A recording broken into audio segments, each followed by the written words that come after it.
Magandang araw ulit sa inyong lahat mga kamatyas. Match 2 na tayo dahil ginalit ni Alireza Perusia si Magnus Singh. Nako, ano kaya ang setup na gagawin ni Magnus neto? Okay, kung sino ang manalo, siya ang grand champion. Yan ang kondisyon. White dito si Magnus sa game number 1. Nag D4. Knight F6 si Alireza. Bishop G5. Kanina, London yung nakita natin. Ngayon naman, Bishop G5. Nag D5, E3, C5. Nag Knight D2, Knight C6, and C3. Mix, mekos na naman ito, no? Pero itong bishop dapat nasa F4 para London Capture, nag H6, bishop H4 at nag bishop F5, knight GF3, nag E6, bookline pa rin, bishop E2, bishop D6, nag castle, queen C7, ayun, pag queen C7 ang novelty dahil ang palagi ang pinipili dito, ginagawa ng mga players na naka-experience ng ganitong posisyon ay castle. Yan ang theory. Pero dito, nag-queen C7 muna si Alireza at nag-bishop G3. Sinalubong ang strong bishop. Capture, nag-H5. Ayan. Para may timing mamaya na pasabugin H4 at magkaroon ng kombinasyon ng queen at tore na pressure. Nag-rook E1, G6, knight F1, knight G4, queen D2, castle queenside. Ayan. Nag B4, okay? Naamoy ni Magnus. Uy, diyan ka nag-castle Etong sayo, bobombahin kita sa queenside. Nag king B8, A4, bomba! Nag F6, anong plano? Mag G5, H4. Maaring ganon, Nag knight H4. Para makuha na, ma-exchange na sa bishop. Nag G5.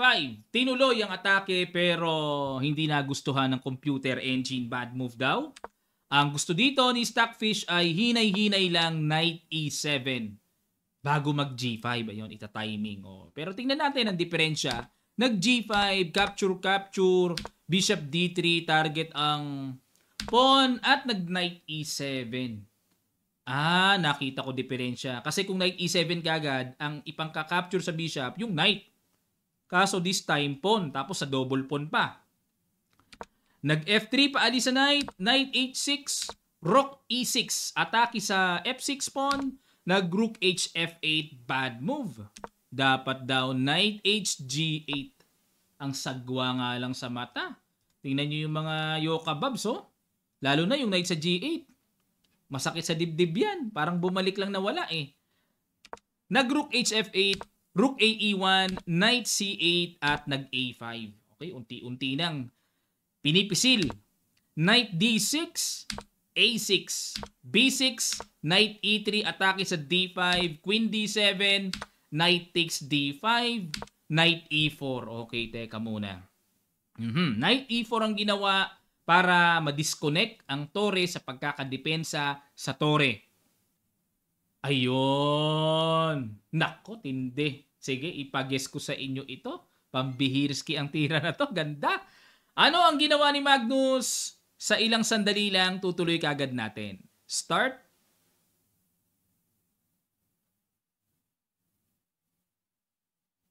Maraming salamat po mga kamatyas. Ito na. Rook takes B6 sacrifice. Capture, saka kinapture yung knight. King A7. Dahil napansin dito ni Alireza na mukhang masakit sa kanya, ang nag-iisang pantago na lang sa king makukuha pa. Kaya nag-king A7. Pero, ang tamang tira daw ay lagyan ng trabaho ang knight. Knight G4. Di pa rin naman makakapture dyan dahil ganon. If knight takes B6, may queen C7, balik equal pala yun Ay, oo. Nga pala. Bitin ang knight tapos may threat dito. Nako. Oo, may ganyang delikado.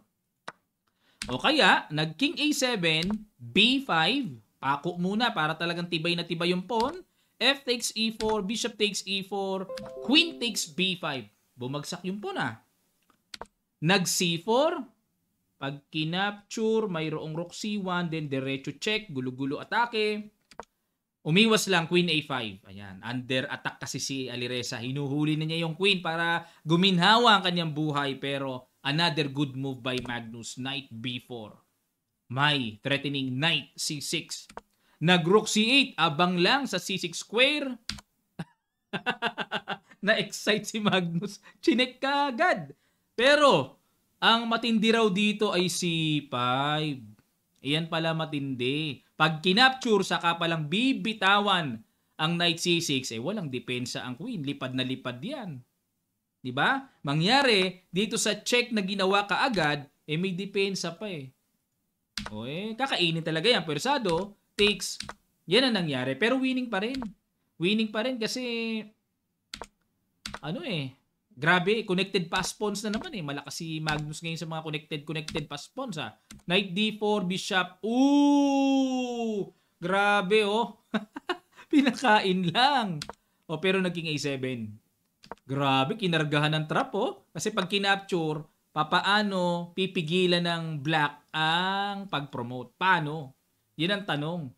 Yung mapipigilan ng safety talaga wala Pag chumik dito, di nga pwede. May bishop Wala pala. Unstoppable pala yung E7. Sabay promote. Nandyan ang bishop Kaya, ang ginawa dito, King A7 lang umiwas. And Rook E7 checking B8 at nag D6. Okay, safety.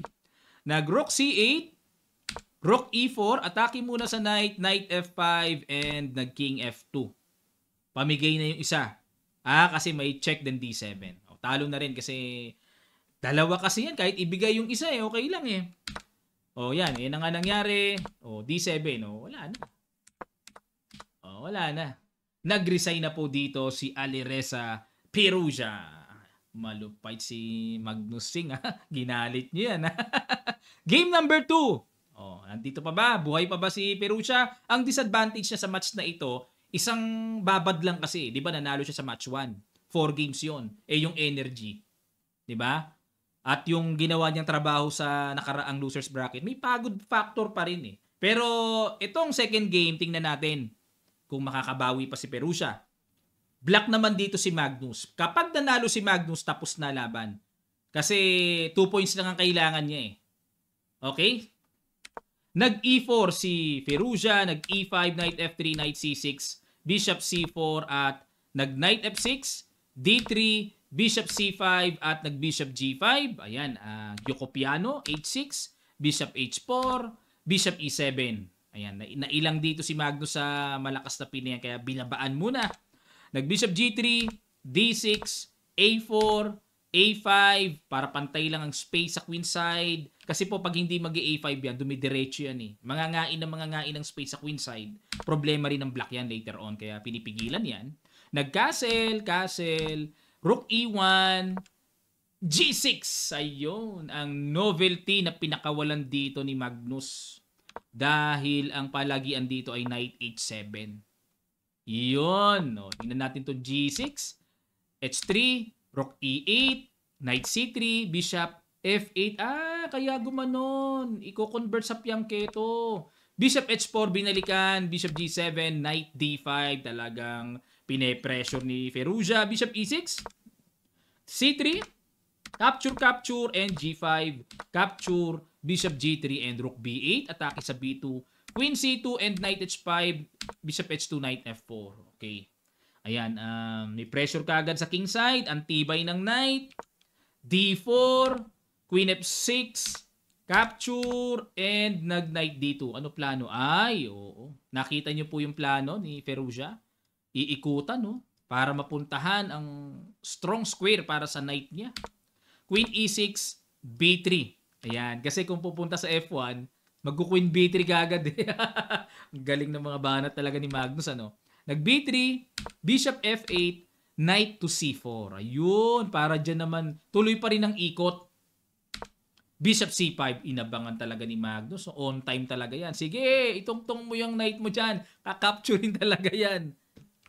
Nag-Knight X A5. Bigay na talaga ni Magnus yan. Wag lang ma-achieve yung strong outpost ng knight sa F5. Nako, delikado. G4 na. H4, Knight H5. Nako, eto mabigat na threat. May G3, nakapin. Umiwas kagad. Queen F6. Double attack. Bishop G3, good move para solve ang F2 and H4. Kinapture. Queen F2 takes and Rook B1. F5. Okay, ano purpose? Para idiretso yung paspon. Ang titigas ng tira ni Magnus. Hindi na pinansin, nag B4, pero dapat daw po rook F1 ang tira. Bishop takes, rook takes F5. O nga, no? O may ganyan pala. Tapos C5 para may iwas sa kain. O, lamang ang puti Pero ang ginawa dito, nag B4, rook BD8, knight takes C6, rook D6, B5, depensa, F takes E4, rook B4, and dag E3. Pinakapture na. Kala ko kakapturein. Pumreno pala dyan. Bakit hindi kinapture to? Check. King H8. O, di sa kanya ituloy yung rook E4 niya. At least nakapitas, di ba? Hindi na pinitas Nag-rook E4, rook D2. Yan. Threatening E2 and E1. Naku, lalamang na. Rook F1. Naku, ang ganda ng tira ni Magnus. Pang puzzle na naman ito. Sige nga, guess nyo ulit. Ang ganda ng ginawa. Simple lang, pero yun talaga accurate Sa ilang sandali lang, tutuloy agad natin. Start.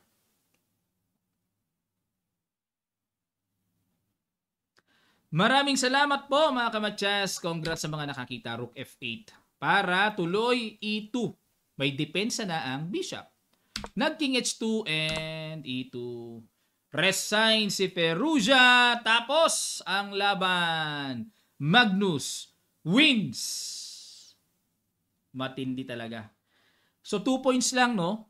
Bakit ka nanalo si Magnus? 2 points lang ang kailangan niya. Kasi kung titignan natin yung record ng mga games, dalawa lang Tapos na. So ibig sabihin po, ang Grand Champion, walang iba kung hindi si Magnus. Kauna-unahan niya bang titulo this year? Matindi talaga tong si Magnus talaga. Sino ba pang tapat talaga dito, ha? Mga kamatsas, meron ba kayong naiisip na pinakamalapit, pinakadikit na po pwedeng sumabay kay Magnus na tatalo sa kanya sa match? Comment nyo na lang po sa section below. Maraming salamat po. Sana natuto kayo. Sa mga nagtatanong ng ating Kamatsas merchandise, silip lang po kayo sa ating Shopee, Kamatsas Sporting Goods Shop. Sa Shopee yan. At para makapamili po kayo ng ating mga Kamatsas products na quality talaga at kagaya nitong jacket na to. O simple lang pero rock. May tatak dito ng Kamatsas. Okay? At waiting din tayo sa announcement ng Kamatsas Tournament sa mga nagtatanong. Dami kong nare-receive na messages. Coach, kailan po ang Kamatsas Rapid Tournament?